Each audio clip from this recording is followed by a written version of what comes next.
Hello guys, my name is Vaishnavi जिपकटे।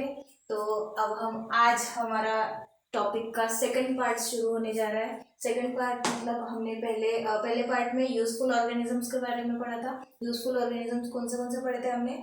Lactobacilli पढ़ा था, rhizobium पढ़ा था और ईस्ट पढ़ा था। अब हम हार्मफुल माइक्रोब्स की तरफ बढ़ने जा रहे हैं और हार्मफुल माइक्रोब्स में से फर्स्ट माइक्रोब है फंगी।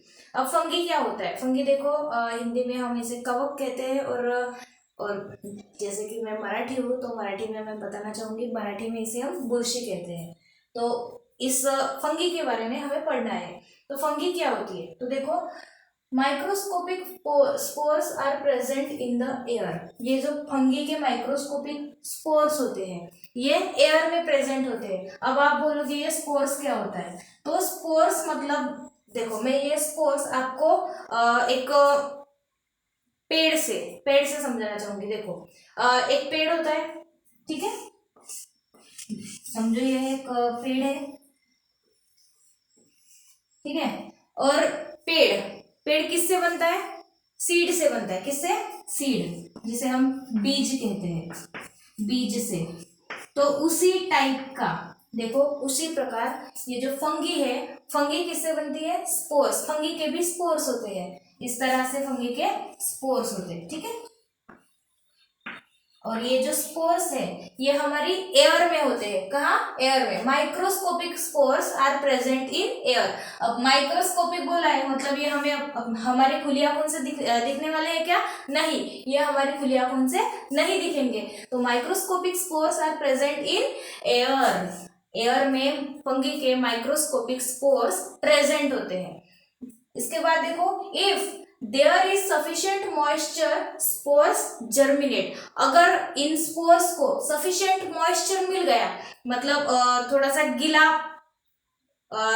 गीला वाला भाग मिल गया या फिर गीली वाली कोई चीज मिल गई, तो उस चीज पे ये स्पोर्स क्या होते हैं? जर्मिनेट होते हैं। अब ये स्पोर्स जर्मिनेट होते हैं मतलब क्या होता है? तो जर्मिनेट होना मतलब उगना। ये स्पोर्स अंकुरित होते हैं, उग जाते हैं। जैसे कि सीड, देखो ये समझो ये सीड है, इस प्लांट की ये सीड है। तो ये सीड मतलब देखो, फंगी के ये स्पोर्स हो गए। तो देखो, सीड को अगर मॉइस्ट प्लेस मिल गया, थोड़ी सी गीली जगह मिल गई, तो ये सीड्स क्या होती है? अंकुरित हो जाती है। अंकुरित हो जाती है मतलब इनसे क्या निकलते हैं? ये अंकुर निकलते हैं ना। नीचे वाला अंकुर रूट बनाता है और ऊपर वाला शूट सिस्टम बनाता है, मतलब ऊपर के सिस्टम बनाता है। तो उसी टाइप से यहाँ पे ऐसे नीचे वाला ऊपर वाला ऐसा कुछ नहीं होता, लेकिन इसमें भी ये जर्मिनेशन होता है। किस कंडीशन में? मॉइस्ट कंडीशन में। किस कंडीशन में? मॉइस्ट कंडीशन में। तो ये जो स्पोर्स है, अगर इनको मॉइस्ट कंडीशन मिल गई तो ये क्या करेंगे? ऐसे अंकुरित हो जाएंगे। अंकुरित हो जाएंगे मतलब अब ये स्पोर्स अंकुरित हो गए तो इससे पेड़ तो नहीं बनेगा ना, ये स्पोर्स है। तो इससे क्या बनेगी? फंगी बनेगी। क्या बनेगी? फंगी, ठीक है? तो फंगी कैसे होती है? देखो समझो, ये स्पोर है, ये कोई इसको सबस्ट्रेटम मिल गया, मॉइस्ट ऑब्जेक्ट मिल गया, तो ये क्या होगा? ये स्पोर इस ऑब्जेक्ट पे लैंड करेगा पहले, तो फिर ये जर्मिनेट होगा। क्या होगा? जर्मिनेट। इससे ये हाइफी निकलेंगी। हाइफी, इन्हें ये जो थ्रेड लाइक स्ट्रक्चर्स है, धागे की तरह आपको ये दिख रहे हैं, तो ये हाइफी होती है। क्या होती है? हाइफी। आपने कभी फंगी देखी है? कभी कभी चावल पे भी लगती है, पके हुए चावल। तो ये इस तरह से फंगी ग्रो करेगी। कौन सी वाली ऑब्जेक्ट्स पर? मॉइस्ट वाले ऑब्जेक्ट्स पर। समझ में आया second point? If there is sufficient moisture, अगर इन स्पोर्स को सफिशिएंट मॉइस्चर मिल गया तो ये स्पोर्स क्या करेंगे? जर्मिनेट करेंगे। जर्मिनेट मतलब अंकुरित होंगे। अंकुरित, ठीक है? इसके बाद देखो, the fungal hyphae penetrate deep into the material and get food from it. ये जो हाइफी है, ये हाइफी मटेरियल में डीपली पेनिट्रेट होंगी। डीपली पेनिट्रेट होना मतलब ऐसे घुस जाएंगी इसके अंदर, इस ऑब्जेक्ट के अंदर ऐसे घुस जाएंगे और क्या करेंगे? फूड ऑब्टेन करेंगे। अपना जो फूड है, इनको जो फूड चाहिए वो फूड लेंगे। अब कोई भी इंसान या फिर कोई भी ऑर्गेनिज्म फूड किस लिए लेता है? ग्रोथ के लिए।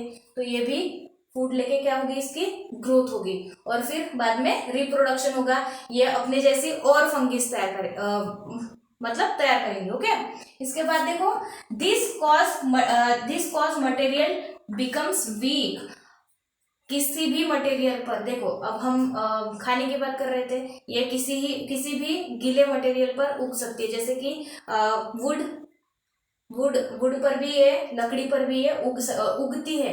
तो जिस भी मटेरियल पर ये उगेंगी उस मटेरियल को ये क्या बना देंगी, वीक बना देंगी, कमजोर बना देंगी। ठीक है, और वो मटेरियल हमारे यूज के लायक नहीं बचेगा। ओके, इसके बाद देखो various species of fungi grow on food items like pickles, मुरब्बा, जैम, सॉस, चटनी एक्सेट्रा। ये जो फंगी है ये हमारे खाने के चीजों पर भी ग्रो करती है। बहुत टाइप की फंगी होती है जो कि खाने की चीजों पर ग्रो करती है, जैसे पिकल्स यानी अचार, मुरब्बा, जैम, सॉस और चटनी, इन पर भी ये फंगी जो है वो ग्रो होती है। अब देखो ये जो फंगी अगर किसी खाने की सब्जी खाने की चीज पर जब उग गई तो क्या होगा, देखो fungi release poisonous chemical. Fungi क्या करती है, एक पॉइजनस केमिकल, विषैला पदार्थ रिलीज करती है इनटू द फूड। जिस फूड पर वो उगी हुई है उस फूड पर वो एक पॉइजनस केमिकल रिलीज करती है, उसका नाम है माइकोटॉक्सिन। नाम याद रखना, फंगी कौन सा वाला पॉइजनस मटेरियल या फिर केमिकल फूड पर रिलीज करती है, माइकोटॉक्सिन। और उस माइकोटॉक्सिन की वजह से क्या होता है, जो हमारा फूड है, जिस फूड पर वो फंगी ग्रो हुई है वो फूड क्या होता है, पॉइजनस होता है, विषैला हो जाता है, जहरीला हो जाता है। तो देखो जिस फूड पर ये फंगी ग्रो हुई है वो फूड खाने लायक बचेगा क्या, नहीं। जिस फूड पर फंगी ग्रो हुई है वो फूड खाने लायक नहीं बचेगा। आपने कभी देखा होगा घर में पिकल्स होते हैं, मतलब अचार पर क्या होता है, अगर हमने ढक्कन अच्छे से बंद नहीं किया या फिर उसमें एयर चली गई और एयर के थ्रू क्या जाएंगे, स्पोर्स। मैंने पहले ही बताया था कि एयर में क्या होते हैं, माइक्रोस्कोपिक स्पोर्स होते हैं। तो माइक्रोस्कोपिक जो स्पोर्स है वो एयर के थ्रू कहाँ जाएंगे, अचार में जाएंगे और अचार में उन्हें मॉइस्ट कंडीशन मिलेगी। मॉइस्ट कंडीशन मतलब गीला, थोड़ा सा गीला कंडीशन, गीली वाली कंडीशन मिलेगी ना, तो वहां पे उसे अच्छा न्यूट्रिशन भी मिल जाएगा, तो वो ग्रो करेगी जल्दी। ठीक है, तो अचार पे आपने कभी काले या फिर काले पाउडर की तरह या फिर कुछ वाइट स्पॉट्स देखे होंगे अचार में, तो वही फंगी होती है। ठीक है, तो ये था फंगी के बारे में। तो वीडियो आपको पसंद आई हो तो लाइक, शेयर एंड सब्सक्राइब करना। Bye bye.